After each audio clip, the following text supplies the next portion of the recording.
Sveiki, mani sauc Aigars, un jūs esat BeSafe Latvija YouTube kanālā par darba aizsardzību, un šodien tātad par instruktāžu žurnāla, teiksim, izveidi, kā tas varētu būt. Tātad ir rīks, kuru var dabūt, un es gribu parādīt, ko tad šajā rīkā faktiski var iegūt un iegūt bez maksas.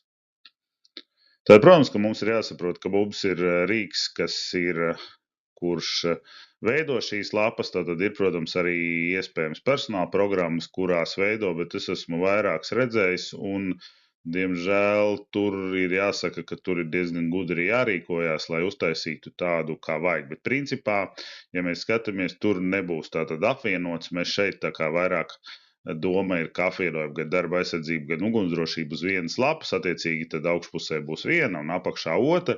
Ja mēs izmantojam kaut kādu personāla programmu, tad, protams, būs divas atsevišķas lapas, viena tā kā darba aizsardzībai, otra tā kā ugunsdrošībai. Bet, ja tas netraucē, to var izmantot, un vēl jau vairāk ir iegādāts par bargām naudiņām šī te personāla programma, personāla moduls, kurā ir iekšā darba aizsardzība, tad, protams, to var izdarīt. Bet tātad nākamā lieta ir šis te rīks, ka mēs viņu varam izmantot, tātad uzrakstot uz BeSafe Inbox var dabūt pavēlti šādu lietu un izmantot. Tur ir arī sadaļa izlasi, ja es pareizi atceros, pastīsimies, kur var. Protams, ir vēl kaut kādas citas elektroniski pasākumi, kā to var darīt, vai tas ir Excelī vai kā savādāk, jo arī šis rīks ir uzbūvēts uz Excel, tas, kas ir principā visiem pieejams, un varētu es izveidot arī Accessā, bet tad ir jāpērk speciālas licences uz Accessu, un tas tad rada kaut kādas papildus nērtības. Protams, visu to vēl var darīt papīrā, vai, protams, mūsdienās man gan ir viens klients, kurš pērk veikalā speciāli kaut ko tādu, vai arī, teiksim, pašu žurnālu aizpilda ar rokām. Tā kā variantu tur ir dažādi. Katrs var izvēlēties, ko nu viņš vēlās. Skatāmies tātad, kas ir šajā rīkā. Vai varbūt tās grūtāk saprast, bet attiecīgi mēs redzam sadaļas. Tātad pirmā ir datubāzē, kurā faktiski mēs savadām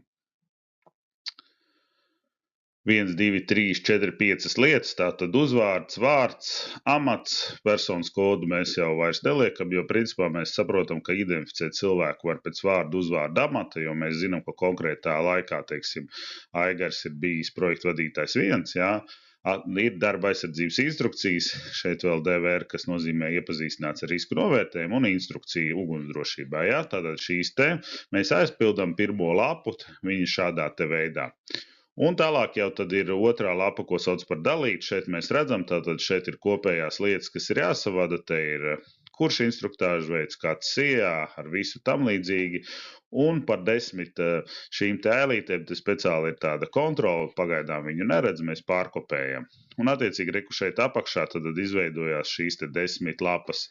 Tātad ir gan žurnāls kopā sadalījis, tātad visus to, ko mēs šeit datubāzē pareizi savadām, tātad varam šeit žurnālā viņš savadās un sadalās. Vai, attiecīgi mums ir šāda veida lapas, kuras teicu, ka ir augšā uzņēmums, attiecīgi darba aizsardzība 23. gadā un ugunsdrošība. Un elektroniski tālāk jau mēs viņu varam vai nu sūtīt e-pastā vai ar kaut kādu programmu, kas mums ir iekšieni, nodrošināt šo, ka cilvēks saņem šo te, lai varētu parakstīt elektroniski no savas puses, un attiecīgi speciālisti paraksta no savas puses.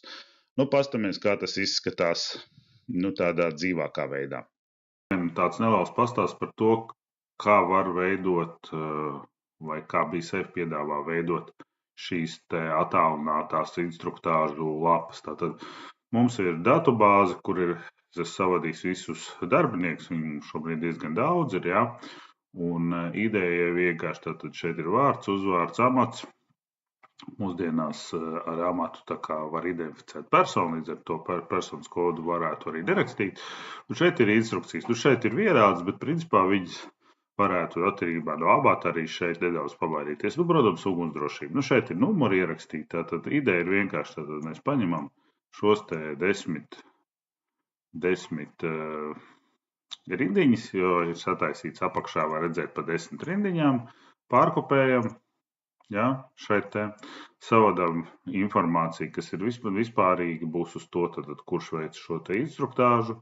šeit, jā, protams, ka jā, viņi ir vairāk, tad šis te rīks īsti nepalīdzēs, tad ir jāpastrādā nedaudz, šeit ir uzņēmuma nosaukums, jā, tātad, un mums ir 10, tie atbilst šīm te apakšā lapām, kas ir sataisīts. Tātad, nu, lūk, šeit ir kopējais žurnāls, viņš veidojās, bet tātad var arī izdrukāt kopējo žurnālu, viņš ir salikts pa lapām, līdz ar to var arī darboties tā kā nosacīt pa vecam, un ir katram arī sava lapa, tātad var paņemt drukāt ārā un attiecīgi tad elektroniski parakstīt. Tad uz vienas lapas ir uzlikts katram cilvēkam viena lapa, tātad gan šis te mēs redzam pirmā lapā par iChecku, jā, viss ir salikts, jā, attiecīgi arī par ugunsdrošību. Es varu pastīties arī 10. lapā, un te jau ir cita persona, jā, tad attiecīgi atliek vai nu PDF-ā drukāt ārā, jā, tas būtu vispareizāk, ja, lai tur neko nebaidītu un faktiski izmantot šī lieta. Nu, tālāk mēs atgriežamies apakaļ, ņemam nākamos 10 cilvēkus, jā, pārkopējam uz šo te blakus, jā, un attiecīgi viņiem ir sadalīti jau lūk atkal par šīm te lapām.